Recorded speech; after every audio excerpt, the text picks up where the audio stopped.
Hare Krishna. Today I'm going to read something from Bhaktivinoda Thakur that's very interesting. And it's something that I've spoke about a lot, but I like to read it when it comes from someone of the caliber of an acharya, just to emphasize the power of it. And it's about japa. And I think you'll appreciate it.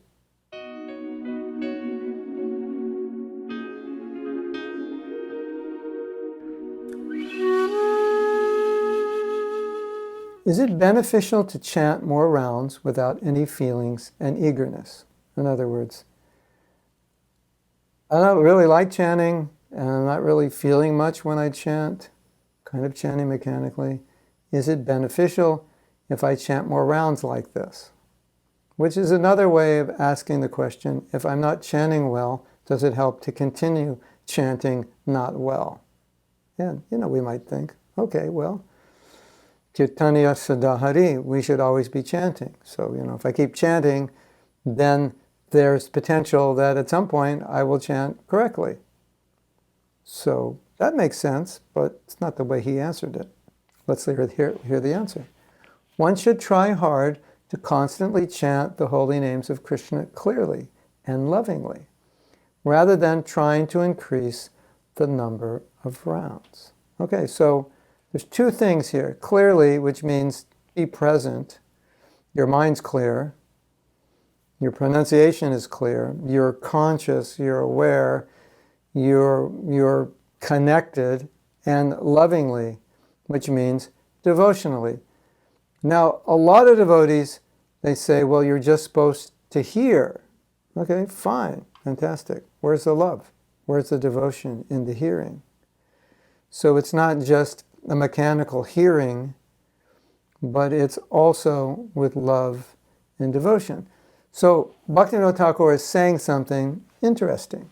He's saying, what is the value of continually doing something wrong? And hoping that by continually doing it wrong, you will get better. There's a problem with this, and we know what the problem is. By continually doing something wrong, you create a habit. And you continually do it wrong. And it becomes more difficult to stop doing it wrong the more you do it wrong.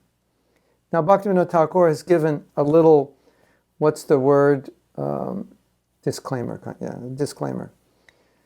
So he's saying, if you commit offense to the holy name, you should chant constantly. We've heard this. This is the remedy. Keep chanting. But there's a disclaimer. Don't just keep chanting, but chant with remorse for the fact that you've offended the holy name. Well, a little detail, but it makes a big difference. Because if I keep chanting, wrong way, making offense, then we've heard from Bhaktivinoda Thakur and we've heard from Srila Prabhupada that chanting with offense only produces material benefit. It doesn't produce spiritual benefit, even if you chant 100 rounds a day. Bhaktivinoda Thakur said that exactly. Even if you chant 100 rounds a day, but you're making offense, it doesn't help. Have you ever felt like your chanting is not working on you? Yes or yes. Why is that? Because when you chant with offense, then it's not really the holy name you're chanting. It's not the full manifestation of Krishna.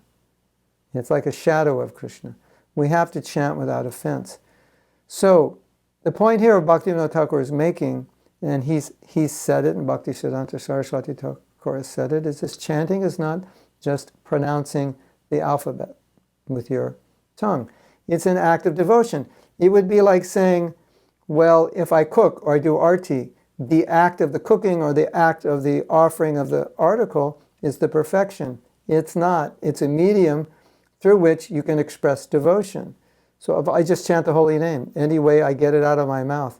No, it's a medium through which you put your heart and, as he said, lovingly chant. So this is very, very important. Many, many devotees look at japa more as in a smarter way, more as just doing the external. Well, I just chant and hear, everything is good. What about the condition of your consciousness? What about the condition of your heart? What about the understanding you have of the holy name? All these things. How are you connecting to that understanding? This is what chanting is actually about. So Many of you have probably heard me say this before, but I like to say it again when I have the authority of the acharyas and Bhaktivinoda Thakur in my life. He's like the current day Nam Acharya, or the latest Nam Acharya, because he speaks a lot about chanting. Thank you. Hare Krishna. All glories to Srila Prabhupada.